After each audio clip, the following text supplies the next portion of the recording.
দুই ছেলে মেয়ে টুনু টিনি তারা খাবার আনার জন্য যাচ্ছিল। তখনই বাচ্চা কাক এসে বলে, আমিও খাবার আনতে যাব, আমাকে নিয়ে যাও। তিনি বলে, তুমি অনেক শয়তানি করো, তাই তোমার সাথে যেতে মানা করছে আম্মু। টুনু বলে, টিনি আমরা তো যাচ্ছি, ও গেলে কি হবে, চলো আমাদের সাথে, কিছু হবে না। তারপর তারা তিনজনই উড়তে থাকে।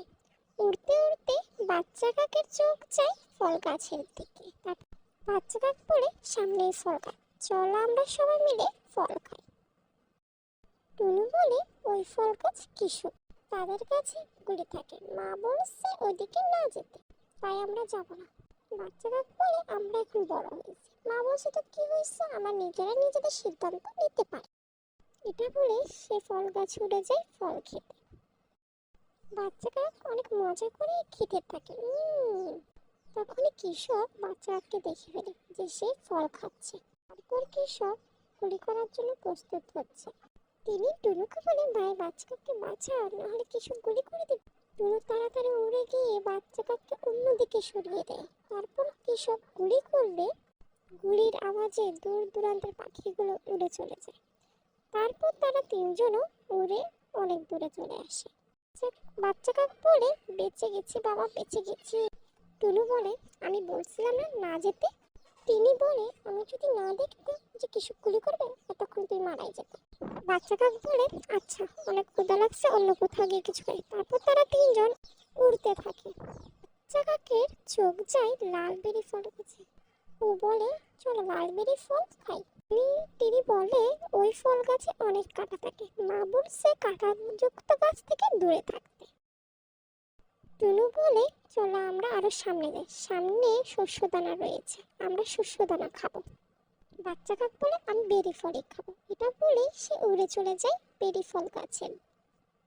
টুনু টিনিকে বলে, তুমি সত্যি বলছিলে, ও অনেক বিরক্ত করে। এটা বলেই তারা উড়তে থাকে। বাচ্চা কাক যখনই ফল খাওয়া শেষ করে উড়তে যাবে, তখনই তার পাখা কাঁটার মধ্যে আটকে যায়। তখন সে বলতে থাকে, বাঁচাও বাঁচাও, কে আছে বাঁচাও। সে না পেরে কান্না করতে শুরু করে দেয়, অনেক ব্যথা পাচ্ছিল। বাচ্চা কাক বলে, কেন আমি যে ওদের কথা শুনলাম না, এখন আমার কি হবে। ওইদিকে টুনু আর টিনি শস্যদানা খেয়ে তাদের মার জন্য অল্প সংগ্রহ করে।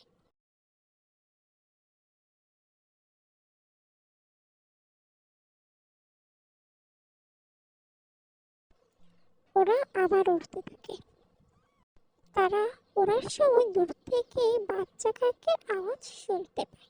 তারা দেখে বাচ্চা কাক কাঁটার মধ্যে আটকে গেছে। তিনি বলে, আমি মানা করেছিলাম না এই ফল না খেতে, এখন বুঝো মজা।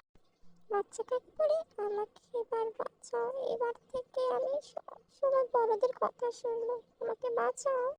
আমরা যদি বাঁচাতে যাই তাহলে আমরাও আঘাত পেতে পারি, আমাদের বড় কাউকে বলতে হবে। তারপর টুনু বসে থাকে বাচ্চা কাকের পাশে। তিনি উঠে যায় তার মাকে বলতে। তিনি তার আম্মুকে বলে, আম্মু বাচ্চা কাক কাঁটার মধ্যে আটকে গেছে, আম্মু ও অনেক কান্না করে। টুনি বলে, বাচ্চা কাক সবসময় উল্টাপাল্টা কাজ একটা করে যাচ্ছি বলেই তারা দুজনেই উড়তে থাকে। উড়ে মা কাকের কাছে যায়। টুনি মা কাককে সবকিছুই বলে। মা কাক বলে, একদিন আমাকে অনেক বড় বিপদে ফেলবে।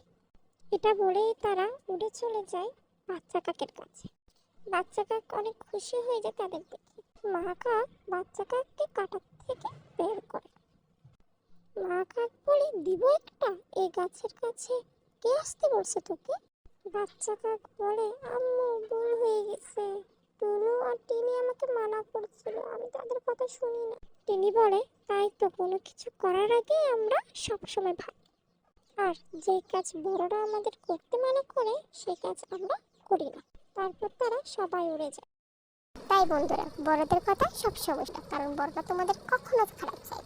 যারা সাবস্ক্রাইব করেনি, একটু সাবস্ক্রাইব করে দিও।